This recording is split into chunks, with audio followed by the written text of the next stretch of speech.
Shoir u she'ri shuur. Erkin Vohidovning bitta kitobi shunday nom bilan atalgandi. Har qanday shoirning shuurida qandaydir qalbga g'urur va ko'zga nur bo'ladigan jihat bo'ladi. Mirzo Karimning she'rlarini o'qigan paytda xuddi shunday tuyg'u xayoldan kechadi. Juda ko'p san'atkorlarni nega unga ko'proq murojaat qiladi, nega uning qo'shiqlarini aytgisi keladi deb o'ylasam bunga javob bor. Chunki so'zi sozning uyg'unligi, soddalik, ravonlik va qalbga yaqin so'zlarni terib aytishi bilan va joylashi bilan Mirzo Karim boshqa shoirlardan alohida ajralib turadi. Shu topda bir narsa yodimga tushadi. Ernest Hemingway'dan so'rashadi. Ya'ni yozuvchi bo'lishiga bois haqida gapirgan paytda yoshlikda rad etilgan muhabbatni va baxtsiz bolalikni boshidan kechirmagan odam yozuvchi bo'la olmaydi degan. Bu endi o'ziga nisbatan. Ana shu andoza nuqtai nazardan qaraydigan bo'lsak, Mirzo Karimda ham xuddi shunday bir holat, aniqrog'i Afg'onistonning janggohlarida yurib, Allohning panohida sog' omon qaytib kelgani bilan bog'liq bo'lgan holatlar uni xayolidan ko'p narsalarni o'tkazadi. Eng yaqin do'stlarini qurbon bo'lganini, chunki bu afg'on janggohlari ko'pchilikni yostig'ini quritganini juda yaxshi biladi. Bu ham bizning tariximizdagi mudhish voqealardan biri ekanligini, sobiq ittifoqni o'ziga xos bir jirkanchli tomoni, illati ekanligini namoyon etishga asos bo'ladi. Mana uning bitta she'riga e'tibor qiling. 18 yoshim deb nomlangan. Quroldosh do'stim Sodiqjonning 20 yoshga kirmay sochlari qorday oqarib ketgan. U afg'on tuprog'ida KAMAZ mashinasini boshqarib ketayotib portladi. 12 nafar askardan 5 nafari omon qoldi. Ulardan biri Sodiq edi. She'riga qarang.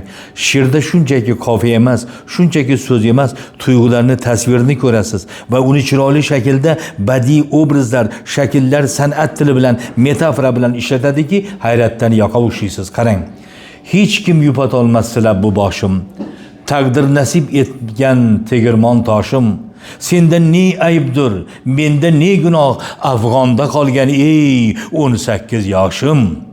Har gulni chamandan ayirmoq yomon, insonni vatandan ayirmoq yomon, yosh jonni sog' tandan ayirmoq yomon, Afg'onda qolgan ey 18 yoshim. Qarang, kimda jarohat u, kimda jasorat, ushbu kun yurakda ming bir asorat, Hirot quyoshidek tanda harorat, Afg'onda qolgan ey 18 yoshim. Bu sochlar bekorga qor emas, Sodiq. Yuraklar shunchaki tor emas, Sodiq. Endi bizga hech kim zor emas, Sodiq. Afg'onda qolgan ey 18 yoshim deb davom etadi. Ushbu kitobdan o'rin olgan, ushbu she'riy manzuma majmuadan o'rin olgan she'rlarni o'qish asnosida ravonlikni, oddiylikni va ayni paytda onaga bo'lgan muhabbatni, ona diyorga bo'lgan muhabbatni va tinchlik, buyuk tinchlik g'oyasiga sadoqatni his etasiz.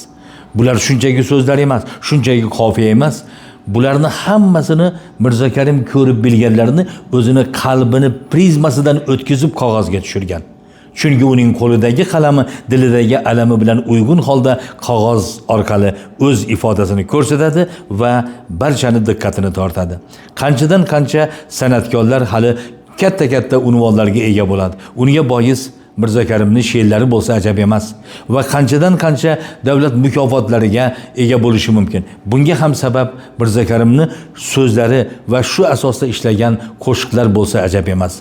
Shuning uchun men Mirzo Karimga bundan keyingi faoliyatda yanada gulkirab, jo'shqin she'rlar yozishini va uning to'lqini kuchli bo'lishini, mavji ham xalq bilan, uning dardi bilan, uning tashvishlari bilan, uning mehri bilan, uning orzu, umidlari bilan bog'lanishini, kayfiyatlar chog'lanishini istayman. Sog' bo'linglar.